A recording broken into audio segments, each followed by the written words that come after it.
다니엘 1장 8절부터 16절까지 말씀을 보겠습니다.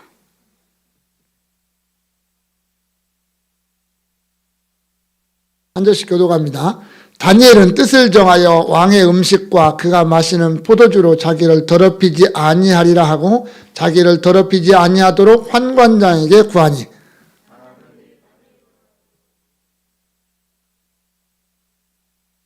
환관장이 다니엘에게 이르되 내가 내 주 왕을 두려워하노라. 그가 너희 먹을 것과 너희 마실 것을 지정하셨거늘 너희의 얼굴이 초췌하여 같은 또래의 소년들만 못한 것을 그가 보게 할 것이 무엇이냐? 그렇게 두면 너희 때문에 내 머리가 왕 앞에서 위태롭게 되리라 하니라.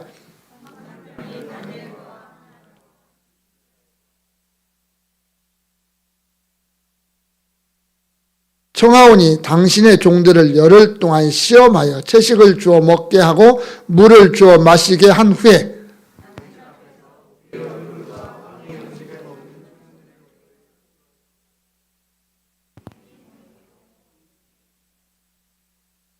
그가 그들의 말을 따라 열흘 동안 시험하더니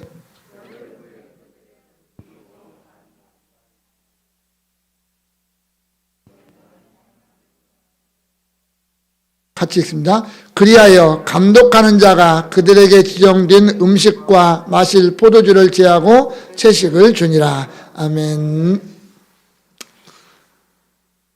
오늘 우리가 살아가는 세계의 모든 역사의 중심에는 구속사가 있습니다. 이 세상의 모든 역사는 하나님의 어떤 구속 역사를 위한 보조수단으로 존재하고 있습니다. 아무리 강한 나라가 나타나고 그들이 세계의 역사를 주름잡고 주관하는 것처럼 보일지라도 결국 그 모든 역사는 하나님의 어떤 구속의 역사를 위해서 존재했고 그 목적을 다하면 사라지고 말았습니다.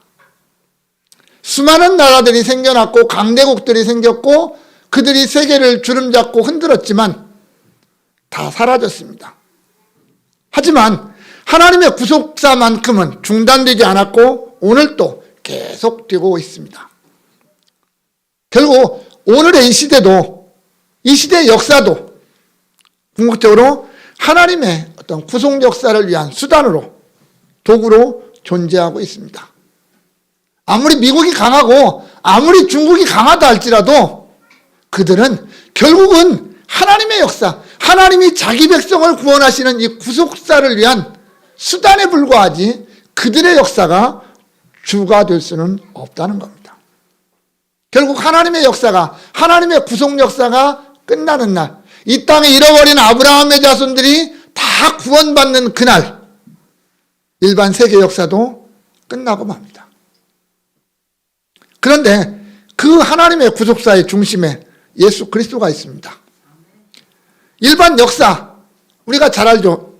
BC와 AD로 나눕니다. BC는 Before Christ, 그리스도 이전에 라는 뜻이 되겠고요. AD는 아노 도미니, 그리스도의 해라는 뜻이거든요. 그리스도의 주님의 해, 주님이 탄생한 해, 그날부터 시작된다라는 거죠. BC는 하나님의 약속에 따라서 오실 예수 그리스도를 기다리는 시간들이었고요. AD는 그 약속을 따라서 오신 예수님, 그리고 다시 오실 그 예수를 기다리는 역사, 이게 AD의 역사다라고 할 것입니다. 결국 모든 역사는 예수님을 중심에 두고 예수님을 바라보고 진행되어져 가고 있다라고 하는 것이 분명하다라고 할 겁니다. 오늘 우리가 보는 이 다니엘이라고 하는 사람, 고대 중동 근동의 그 제국이었던 패권 국가였던 바벨론과 페르시아 제국, 그 시대에 살았던 선지자 다니엘이라는 사람이 쓴 책입니다. 북왕국 이스라엘이 BC 722년 아수르의 살마네셀이라고 하는 왕에게 멸망을 당했습니다. 사마리아가 함락되면서 끝나버렸습니다. 그리고 그로부터 약 한 120년 이상 지난 후에 남왕국 유다가 바벨론 느부갓네살이라고 하는 왕에게 3번에 걸친 침략과 정복을 당해서 예루살렘이 완전히 회파되고 성전이 무너지고 많은 사람들이 포로로 잡혀가고 하는 그러한 멸망, 남왕국 유다마저도 멸망을 당하고 말았습니다.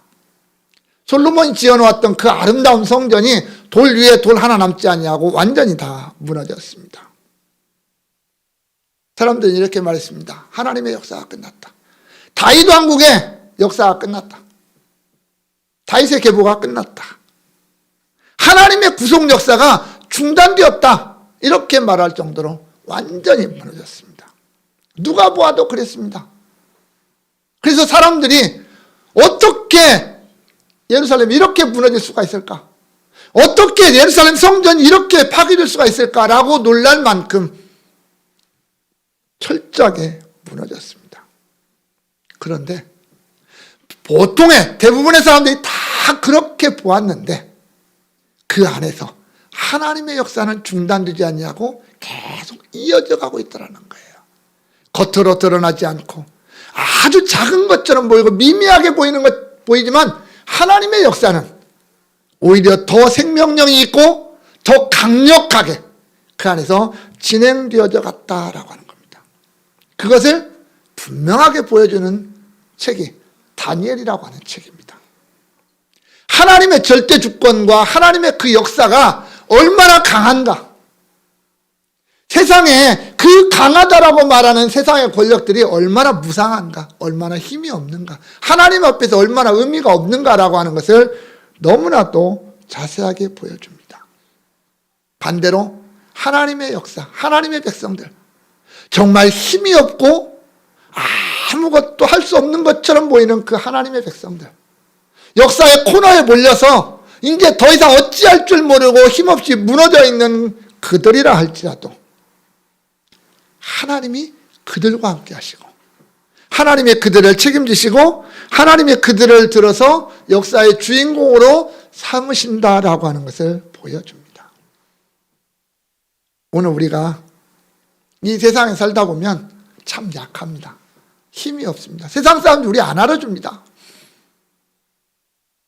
내가 아무리 큰 소리를 치려고 해도 들어주지를 않아요. 그러나 오늘 이 세상의 주인은 하나님이심과 동시에 하나님이 택하시고 하나님이 내 자녀라고 불러준 우리가 이 세상의 주인이고 이 세상의 중심이고 이 세상의 주인공들이라고 하는 사실을 우리는 잊지 말아야 됩니다. 한 나라의 대통령이 나라를 다스립니다. 그러나 그가 최고의 권력자는 아니라는 거예요. 그 위에 누군가가 있죠.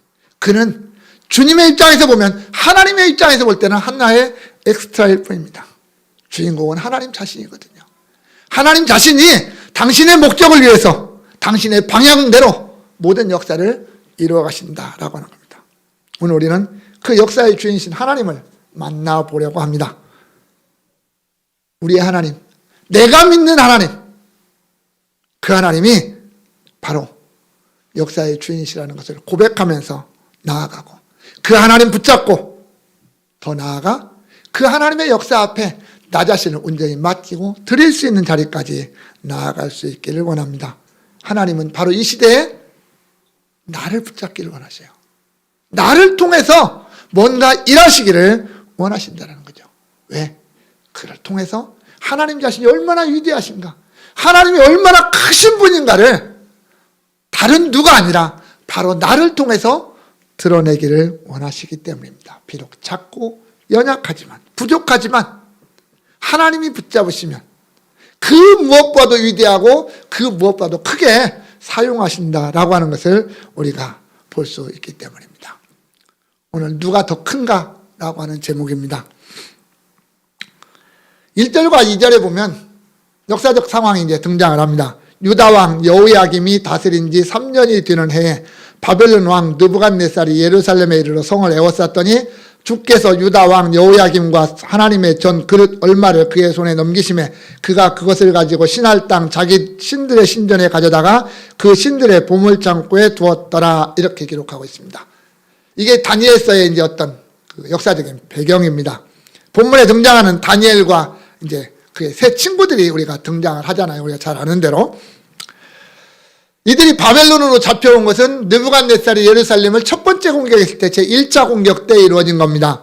이때가 여호야김, 그 남왕국 유다의 가장 마지막 왕, 16번째 왕인 여호야김이라고 하는 사람이 통치하는 때 BC 605년 이게 되겠습니다.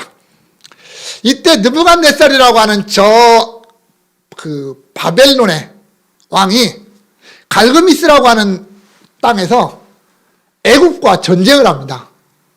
이 바벨론이 너무 커지니까 저 밑에 있는 애굽이 불안한 거예요. 그래서 한번 들이받아보자, 한번 우리 붙어보자 하고 애굽에서 나옵니다.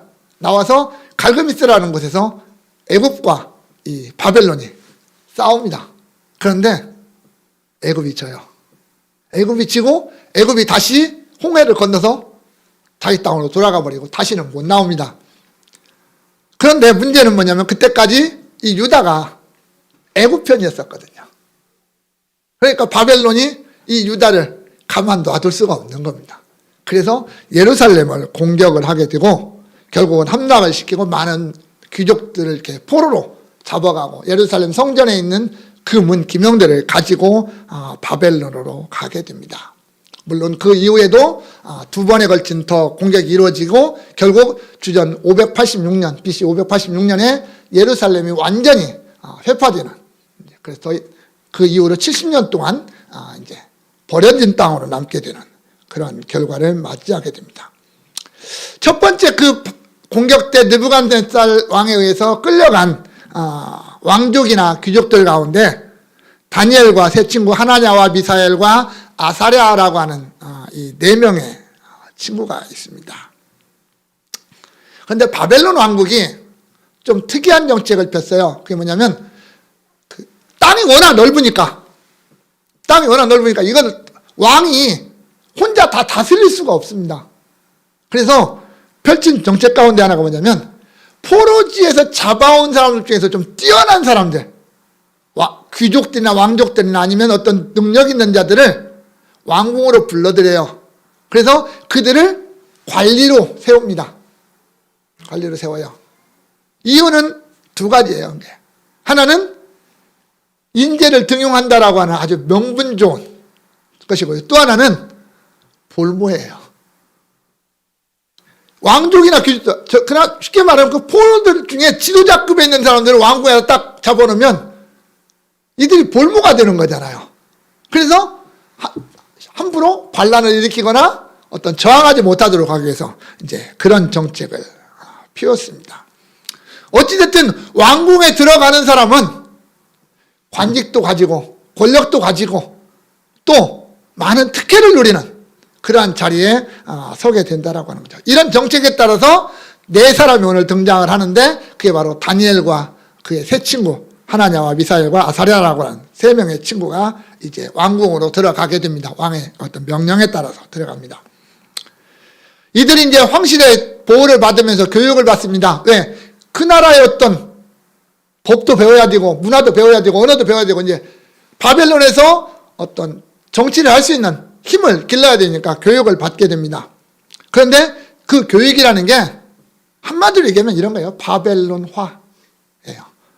옛날 우리 일제 때 일본이 우리나라를, 이 조선을 일본화하려고 했던 거하고 똑같은 겁니다. 그래야 자연적으로 자기들에게 흡수가 되니까 그렇게 이제 합니다. 그래서 이름까지도 바꿔요. 다니엘이라고 하는 이름을 벨드사살이라는 이름으로, 하나냐를 사드락, 미사엘을 메삭, 아사랴를 아벤느고라라고 하는 이름으로 바벨론식의 이름으로 싹 바꿔버립니다. 그러니까 그 사람의 어떤 생각이나 문화나 사상까지도 다 바벨론식으로 바꾸어 가려고 하는 그러한 이제 교육을 실시하게 됩니다. 이 과정에 이 세 친구가 만난 위기가 하나가 있습니다. 그 위기가 뭐냐면 여호와 하나님의 백성으로 살아갈 거냐 아니면 바벨론 백성으로 살아갈 거냐라고 하는 겁니다. 하나님의 백성 이스라엘이라는 이름을 가지고 믿음을 지키고 살 것이냐 아니면 죽을 것이냐라는 문제도 되겠죠. 아니면 저 바벨론에 동화되어서 바벨론의 모든 것을 내가 마음껏 누리고 평안하게 살 거냐. 이 문제가 이들 앞에 탁 놓여져 있습니다.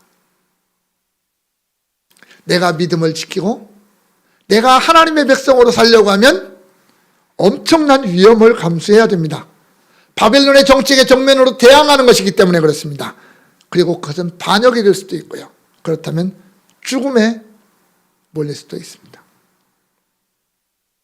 물론 이 결정은 다니엘과 세 친구가 하겠죠? 그러나 그 결정에 대한 평가는 누가 합니까? 바벨론 왕이 하는 겁니다. 바벨론이 하는 거예요. 다시 말하면 다니엘이나 그 세 친구는 자신들이 결정한 거에 대해서 어떻게 보면 내가 넘어설 수 없는 영역이 있습니다. 자, 이제 과연 이들이 이 영역을 자신들의 힘으로 넘어갈 수 없는 이 영역을 어떻게 넘을 것인가? 이게 저들에게 놓여진 숙제입니다. 성도 여러분, 우리가 신앙생활 하다 보면 그래요. 내가 아무리 예수를 믿고 내가 아무리 하나님을 믿는다고 할지라도 우리의 삶이 우리끼리만 삶이 아니잖아요. 세상 속에서 살아요. 대부분 우리는 우리의 믿음을 지키고 삽니다. 때로는 넘어지고 자빠지고 엉뚱한 짓 할 때도 있지만 그래도 하나님 잘못했습니다 하고 돌아와서 믿음을 지키고 살아요. 그런데 문제는 뭐냐면 저 세상이에요. 저 세상은 우리가 믿음을 지키고 살든지 뭐 예수를 믿든지 하나님을 믿든지 아무 관심이 없어요. 그들이 볼 때는 너나 나나 똑같아요. 그냥 같이 사는 거예요. 그런데 그런 삶을 살다 보니까 때때로 우리가 넘어야 되는 정말 넘기 힘든 어떤 상황들을 만나게 됩니다. 내가 믿음을 지켜야 되는지 아니면 이 상황에 맞추어서 적당히 양보하고 타협할 것인지 이거에 갈등을 느끼는 상황들이 우리에게 나타납니다. 이게 없다면 얼마나 좋겠습니까? 그러나 이게 그래요. 때로는 주의를 지키는 문제, 때로는 뭐 음식의 문제, 때로는 사상의 문제, 온갖 문제들 가운데서 어떻게 보면 아주 작을 때도 있고 어떤 때는 크게도 등장할 때도 있습니다. 그것을 어떤 선택을 하느냐에 따라서 내 삶이 달라질 수 있어요. 주일 한번 뭐 해서 내가 직장에 더 높아지는 직책이 올라갈 수도 있잖아요. 또 내가 뭐 한 번 해서 많은 친구들을 얻을 수도 있잖아요. 내가 조금 양보해서 내 편에 많은 사람들을 만들 수도 있잖아요. 내가 적당히 타협을 하고 좀 양보하면 내가 좀 편안한 삶을 살 수가 있어요. 그럴 때 우리는 어디를 선택해야 될 것인가? 내가 넘어가자니 너무 힘들고 내가 이것을 상황을 정면으로 믿음으로 부딪히자니 내가 예수 믿는 사람처럼 부딪히자니 나만 왕따 될 것 같고 잠깐 눈 한번 감을까라고 하는 문제들 많이 있을 겁니다. 오늘 또 아마 우리의 마음속에 그런 갈등이 있는 사람들이 있을 수도 있습니다. 오늘 다니엘과 세 친구가 만난 이 문제는요, 그들만의 문제가 아니에요. 오늘 우리의 문제이기도 합니다. 하나님이냐, 바벨론이냐, 믿음이냐, 상황이냐, 이거 참 결정하기 쉽지 않은 상황입니다. 그런데 오늘 8절에 보니까 다니엘은 뜻을 정하여 왕의 음식과 그가 마시는 포도주로 자기를 더럽히지 아니하리라 하고 자기를 더럽히지 아니하도록 환관장에게 구했다 이랬습니다. 여기 뜻은 문자적으로 그의 마음입니다. 다니엘이 자기의 마음을 정했다라는 거예요. 이 마음은 사람의 어떤 전 존재, 인격이 자리하는 곳, 우리가 그렇게 생각하면 되겠습니다. 그렇다면 다니엘은요, 이 뜻을 정했다라고 하는 게 한순간에 정한 게 아니에요. 그의 전 삶을 걸고 전 인격을 걸고 지금 정하고 결정하는 것입니다. 어떻게? 나는 여호와 하나님을 택하겠다. 나는 하나님을 믿는 그 믿음을 택하겠다. 그걸 택하는 거예요. 내가 비록 바벨론에 살지라도, 아니 바벨론에서 쫓겨난 안이 있더라도 나는 여호와의 법을 존중하고 여호와의 백성으로 살겠다. 바벨론 왕의 그 호화로운 삶보다 여호와의 백성으로 가난하고 힘들더라도 그 백성으로 살겠다. 그렇게 살아가는데 왕이 주는 진수성찬이 장애가 된다면 나는 그것 포기하겠다라는 겁니다. 여기까지 결정하는 것은 결코 쉽지 않습니다. 왜냐하면 뜻을 정하여라고 하는 표현이 우리 성경에는 정확하게 드러나지 않지만 그 안에는 수많은 갈등이 담겨져 있기 때문에 그렇습니다. 다니엘도요, 쉽게 정한 게 아니라는 얘기예요. 다니엘이 멍청한 사람이 아니잖아요. 똑똑하잖아요. 얼마나 지혜로운 사람입니까? 모든 것 다 계산해야 될 거 아닙니까? 상황도 봐야 되고요. 내가 결정하는 것에 대한 내가 어떠한 결과를 맞이할 건가도 한번 상상해 봐야 하잖아요. 갈등이 있습니다. 특혜를 누리고는 있다고 하지만 왕궁에서 그의 신분은 포로예요. 유다에서 잡혀온 포로 중에 한 사람이에요.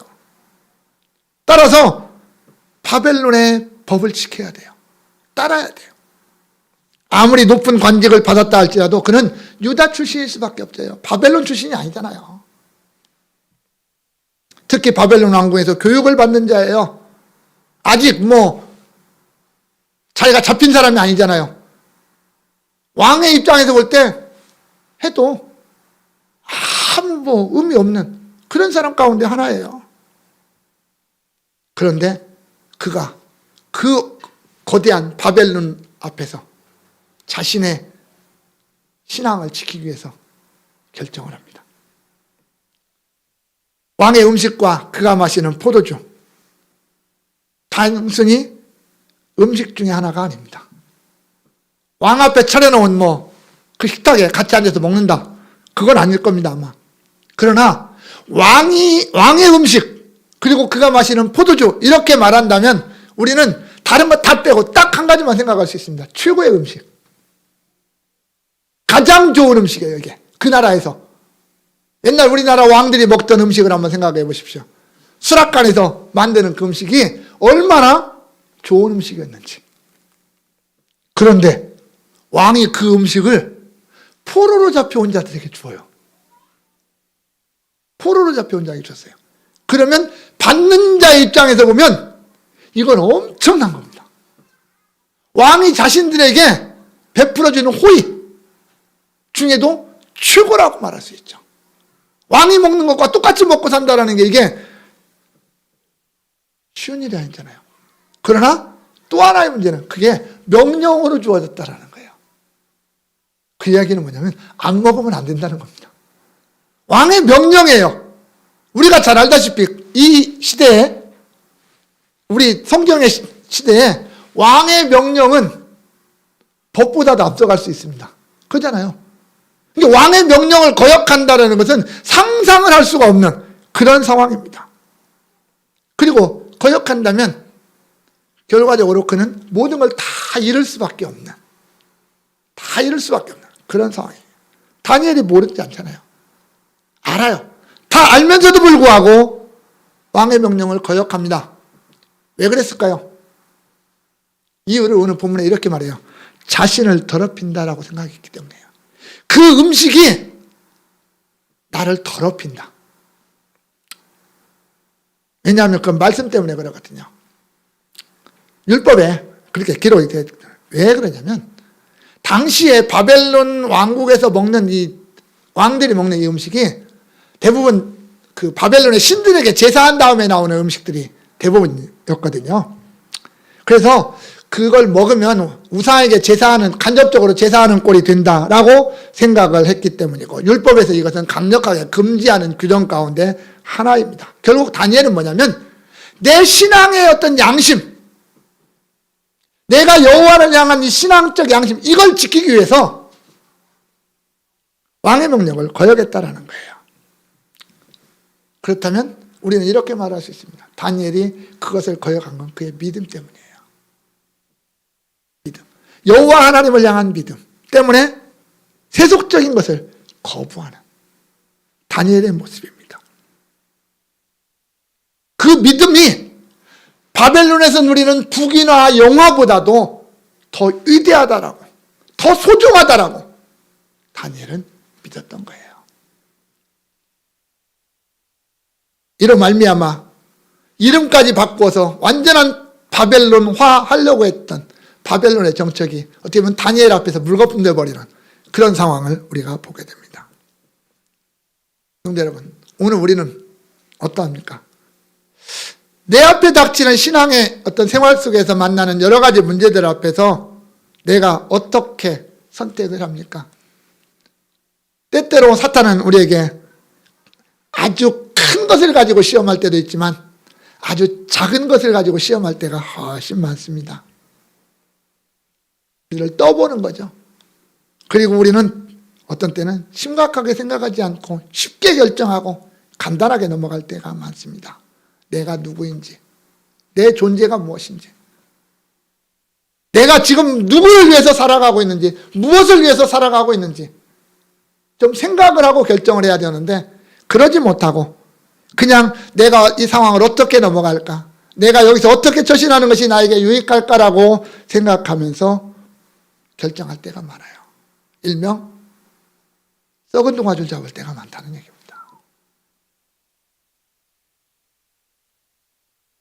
그 옛날 엘리야 시대에 갈멜산에 수많은 사람들이 모였습니다. 엘리야도 있고요, 바알의 선지자 450명도 있습니다. 그 주변에는 수많은 이스라엘 백성들이 있습니다. 그때 엘리야가 그 백성들에게 나아가서 이렇게 말합니다. 왜 여호와와 바알 사이에서 머뭇머뭇하려느냐, 이렇게 말합니다. 우리가 조심해야 되는 게 하나 있어요. 이스라엘 백성들이 우상숭배를 했잖아요. 우상숭배를 하잖아요. 우리는 이렇게 생각해요. 그들이 우상숭배하면 여호와를 싹 버리고 우상에게만 갔을 거다, 이렇게 생각을 하고 있거든요. 근데 아니에요. 이스라엘 백성들이요, 여호와도 섬기고 바알도 섬겼어요. 둘 다 섬기고 살았어요. 때로는 여호와한테 가고 때로는 바알한테 가요. 그런데 하나님은 그것을 나를 버렸다라고 말씀하시는 거예요. 너희가 나도 섬기고 바알도 섬긴다, 이렇게 말씀하지 않아요. 하나님은 너희들은 나를 섬기지 않고 떠났다, 이렇게 말씀하시는 거예요. 하나님은 100%가 아니면 용납을 안 하셔요. 제가 자주 쓰는 말로 우리 하나님은 참 욕심쟁이셔요.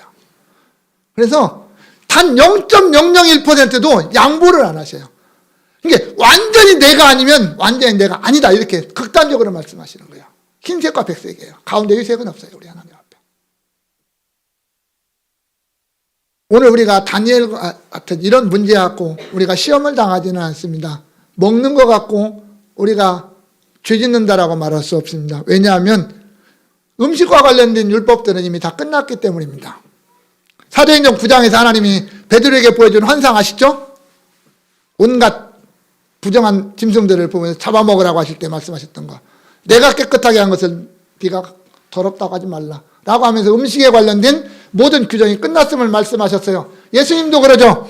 마가복음 7장 18절에서 무엇이든지 밖에서 사람 안으로 들어가는 것이 능히 그 사람을 더럽게 하지 못한다.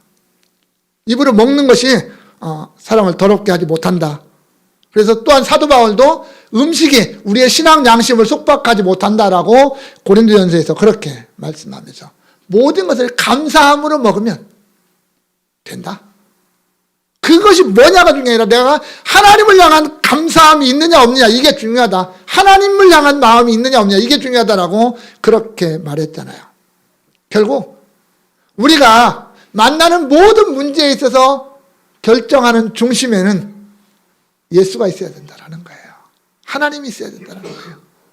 내가 그 자리에 중심에 있어서 나 중심의 결정을 하게 되면 문제가 생기는 거예요. 그러나 오늘 본문은 뭐라고 하냐면 하나님 중심으로 결정을 해라.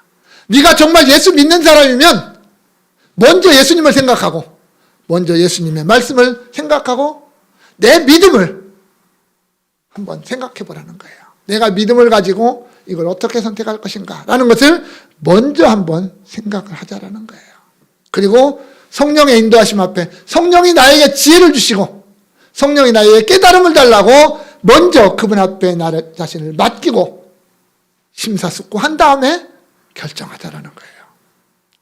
그래야 우리는 모든 사람들에게 저 사람은 예수 믿는 사람이구나. 저 사람은 정말 우리하고는 뭔가 좀 다르구나. 그렇게 인정을 받을 수가 있다는 거예요. 내 믿음, 우리의 믿음 참 위대한 거예요. 믿음은요, 이기는 거예요. 믿음은 승리하는 거예요. 믿음은 패배할 수가 없어요. 그래서 믿음이 이기네라고 말하는 거예요. 믿는 자에게 능치 못함이 없다라고 말하는 거예요. 세상적인 기준을 보면 안 돼요. 안 되는 거예요. 그러나 우리가 정말 내가 믿음 안에 서서 믿음으로 바라보고 믿음으로 행한다면 주님은 우리의 믿음대로 되라라고 말씀하시거든요. 주님이 하시는 말씀 가운데 가장 멋지고 우리에게 가장 큰 힘이 되는 게 바로 그거예요. 네 믿음대로 되라라는 거예요. 내가 어떻게 믿었느냐는 거예요. 결국 내 믿음은 나 혼자만의 것이 아니라 그 믿음을 통해서 내가 믿는 하나님, 내가 믿는 예수를 드러내는 하나의 통로가 되는 것이 우리의 믿음이라는 겁니다. 그래서 하나님은 우리가 믿음 안에 사는 것을 가장 기뻐하셔요. 히브리서 11장 6절에 믿음이 없이는 하나님을 기쁘시게 못하나니 이렇게 말씀하고 있습니다. 믿음이 없이 하나님을 기쁘시게 못하나니 이 말을 거꾸로 말하면 오직 믿음을 통해서만 하나님을 기쁘시게 할 수 있다라는 말이 되겠죠. 하나님이 보실 때 자기 백성이 당신을 바라보는 믿음 안에서 살아갈 때 그 믿음에 대해서 철저히 책임을 지시고 기뻐하시는 거예요. 그게 우리 하나님의 모습입니다. 본문에서 다니엘과 세 친구가 열흘 동안 시험을 합니다. 왕의 명령대로 할 것인가? 아니면 다니엘의 믿음대로 할 것인가? 길게는 못하겠죠. 표나면 안 되니까. 그래서 열흘 동안 시험을 합니다. 그리고 열흘이 지난 결과 분명하게 나타났습니다. 15절에 열흘 후에 그들의 얼굴이 더욱 아름답고 살이 더욱 윤택하여 왕의 음식을 먹는 다른 소년들보다 더 좋아 보인지라 이렇게 했습니다. 시험이 끝났습니다. 열흘 동안. 그리고 비교를 합니다. 그런데 누가 보아도 이 비교의 의미가 없어요. 왜냐하면 그 보인지라라는 단어가 그거예요. 자세히 보고 살펴봤더니 다르더라. 이게 아닙니다. 누가 보아도 딱 보니까 뭔가가 다르더라는 거예요. 객관적으로도. 다니엘과 그 세 친구의 의무나 건강 상태가 훨씬 좋아 보였다라는 거예요. 누구도 부인할 수 없습니다. 그런데 우리가 알잖아요. 이거 말 안 되잖아요. 말 안 되잖아요. 여러분들 다이어트하고 살 빼려고 할 때 뭐부터 먹어요? 채식부터 먹고 고기부터 끊잖아요. 대부분. 어떻게 왕의 진수성찬을 먹는 사람보다 채식과 물만 먹는 사람이 더 푸둥푸둥하고 더 윤택이 나겠어요. 살에, 피부에. 이거 안 된다는 거 우리 잘 알잖아요. 그렇다고 해서 다니엘과 세 친구는 건강했고 저 나머지는 뭐 비실비실했느냐, 그건 아닐 거라는 말입니다. 그들도 건강하고 튼튼했을 거예요. 잘 먹고 잘 지냈으니까. 그런데 다니엘과 세 친구가 그들보다 더 나았다라는 거 아닙니까? 그게 우리 하나님이십니다. 우리 하나님은요, 우리가 믿음으로 살아가고 우리가 하나님의 말씀대로 살아가면 저 세상을 때려 부숴서 우리가 잘나게 보이는 게 아니라는 말이에요. 세상은 세상대로 잘 가지만 그보다 우리가 더 뛰어나게 하신다라는 거예요. 그게 우리 하나님이세요. 이게 중요한 거예요. 하나님이 다니엘과 세 친구를 붙잡고 돌보셨잖아요. 그 똑같은 상황 속에서. 상황이 바뀐 게 아니잖아요. 똑같은 상황 속에서. 진수성찬을 안 먹어도, 채식만 먹어도, 포도주 안 마시고 물만 마셔도 그들이 더 좋아 보이도록 그렇게 만드신 게, 다니엘과 세 친구가 뭐 특별히 뭐 운동을 잘하고 뭐 영양식을 먹고 보양을 해서 그랬을까요? 아니잖아요. 그거 하나님이 하셨다. 하나님이 그렇게 하셨다. 그렇게 고백할 수밖에 없지 않습니까? 쉽지는 않았을 겁니다. 사람의 눈에는 보이지 않지만 하나님의 그 큰 손이, 그 강한 손이 그들과 함께 하셨음을 보게 되는 거예요. 성도 여러분, 우리 하나님 이런 하나님이심을 믿어야 됩니다. 이것을 믿어야 내가 하나님의 사람처럼 살아갈 수가 있는 겁니다. 우리의 생각을 뛰어넘고 우리의 기대를 뛰어넘는 우리의 하나님. 그런데 사람들은요, 우리도 가끔 그래요. 하나님을 자꾸만 내 속에 가두어 두려고 그래요. 내 얄팍한 지식 가지고 하나님을 계산을 해요. 내 미천한 경험 속에 하나님을 가두어 두려고 그래요. 하나님을 과학이라는 것으로 제한을 하려고 해요. 하나님을 철학이라고 하는 것에 가둬두려고 해요. 그러나 과학이나 철학, 인간의 한계잖아요.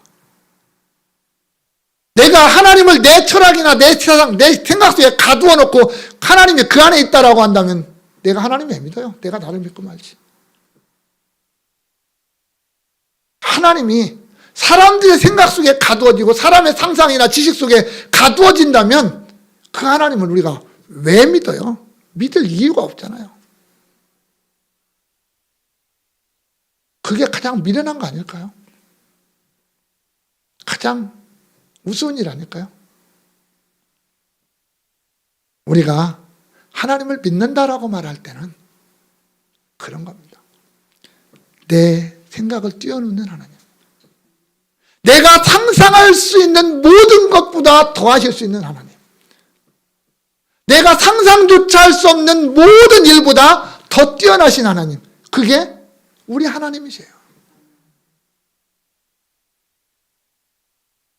때로는 근데요, 그런 하나님의 역사가 내 생각보다 못한 것처럼 보일 때도 있다는 거예요. 내 기대에 못 미칠 때가 있거든요. 우리의 생각을 벗어나 버리고 내 기대를 충족시키지 못하는 하나님의 역사가 있기도 합니다. 그렇다고 해서 그 하나님이 그렇게 작은 하나님이실까요? 그렇게 모자란 하나님이실까요? 아니에요. 그 하나님은 훨씬 뛰어나고 훨씬 위대하시고 크신 하나님이 우리 하나님이시라는 거예요. 그 하나님이 그 작은 나를 통해서, 그 조그마한 그 하나의 사건을 통해서 하나님의 위대하심을, 하나님의 크심을 분명하게 드러내십니다. 그만큼 우리의 믿음이 소중하기 때문에 그래요. 하나님도 우리의 그 작은 믿음, 그 믿음을 기뻐하시기 때문에 그래요. 그래서 그 믿음에 대해서 하나님이 책임을 지시기 위해서 그 일을 이루시고 그것을 통해서 하나님의 위대하심을 드러내고 또한 그 일을 감당하는 자기 백성들을 세우셔서 그들을 통해서 또한 역사를 진행하시는 분이 우리 하나님이시다라는 거죠. 오늘 다니엘과 세 친구처럼 말입니다. 사랑하는 성도 여러분, 내 앞에 지금 무슨 문제가 놓여져 있습니까? 우리 각자가 놓인 문제들이 있을 겁니다. 뭐 말은 못해도 정말 하나님 앞에만 내놓아야 될 그런 문제. 또 하나님이 함께 해주시면 좋을 것 같은 그런 여러 가지 문제들이 있습니다. 때로는 그것 때문에 갈등하고 방황하고 고민하고 있잖아요, 우리. 그렇다면 이 시간 그 모든 것 잠시 접어놓고 우리 한번 마음을 정해봅시다. 내가 상황을 바라볼 것인지 내 믿음을 바라볼 것인지, 내가 하나님을 의지할 것인지 아니면 세상을 의지할 것인지를 한번 생각해보자라는 거예요.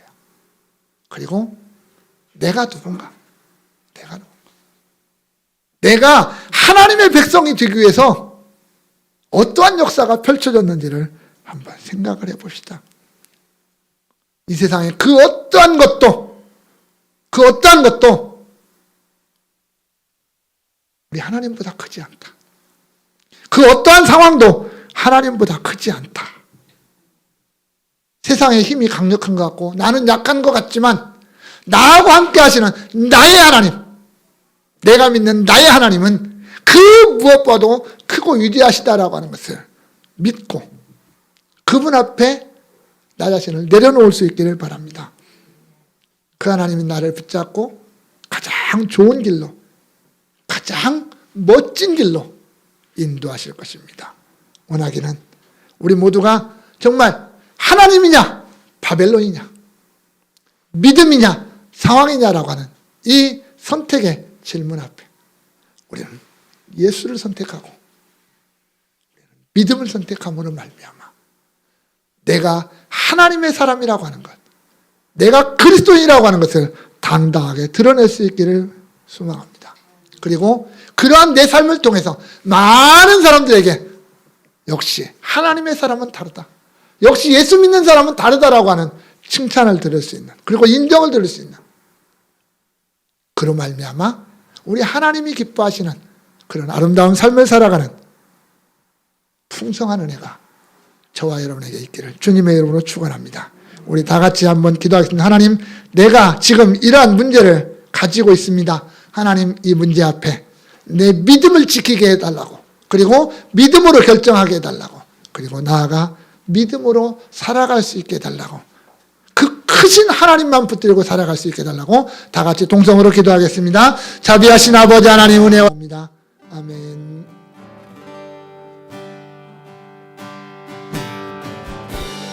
주님과 같이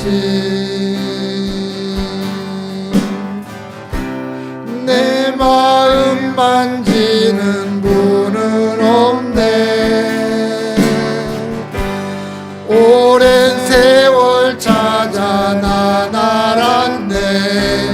내게 주밖에 없네. 주님과 같이 내 마음 만지는 분은 없네.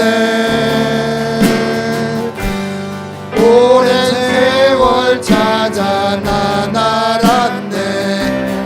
내게 주밖에 없네. 주 자비 강같이 흐르고 주 손길 치료하네.